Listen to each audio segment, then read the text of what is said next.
Today we're building this cute little barnwood picture frame. Now it's divided for common 4x6 pictures, so you can print up some of your favorites and put together a nice little piece of artwork that you can hang on the wall and do it in just a weekend's time. Hey, if you like tips and tricks on woodworking or updates on new tools that are hitting the market, consider subscribing to the Laguna channel. Let's get into it. Stick around and answer my questions later as to this barnwood finishing schedule, as well as possibly using corner hardware.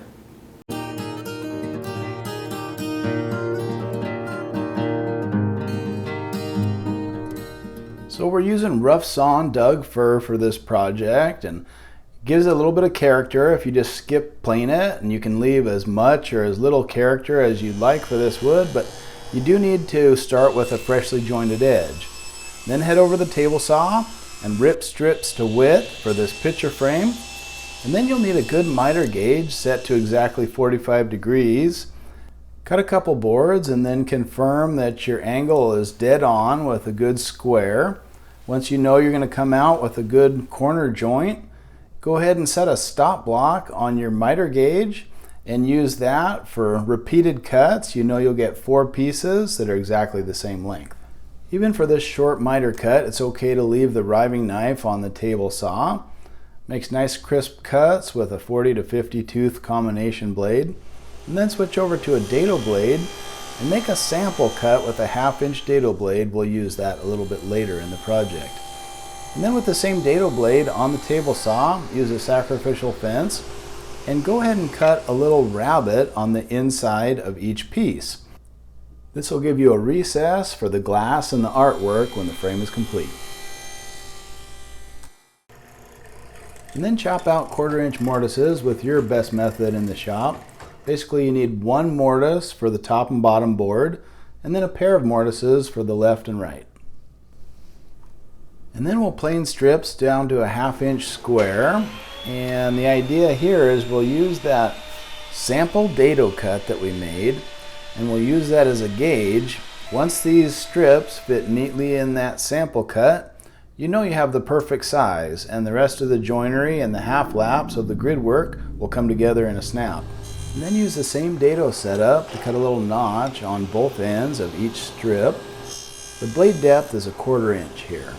And then move the rip fence over and cut equally spaced notches. One of the strips needs 2 notches and the other 2 strips just need a single notch.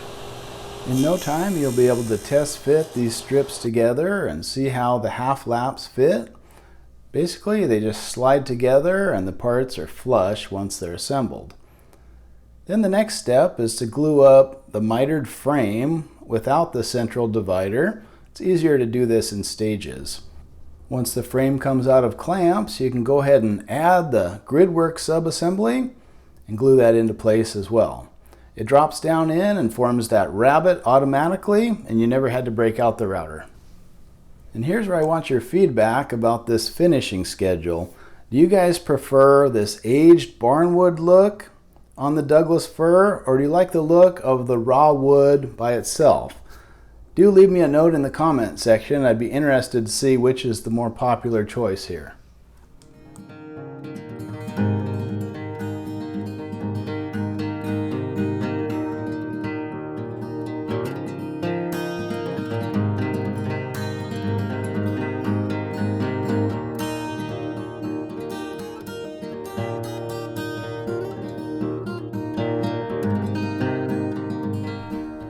And then we'll cut a piece of glass to exactly fit in the opening of our frame.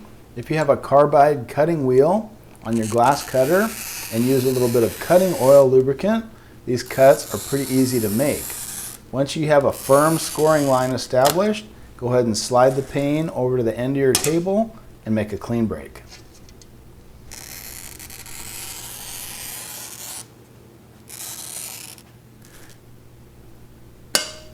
We'll make use of the same cutting table, this time with a rotary cutter. To trim a piece of foam core board, you want to make sure it's no more than 1/8 inch thick to a 12 by 12 size, and that'll fit right in the opening of the frame. We'll secure both the glass and the foam board with some turn buttons. All right guys, there's the barnwood frame. Remember to weigh in the comment section. Tell me whether you like that weathered barnwood finish or if you just prefer a natural Doug fir look. Also, tell me yes or no on the corner hardware. I'd be interested in your opinions there. Remember to subscribe to the channel to keep more free content coming your way. Thanks for watching. We'll see you on the next one.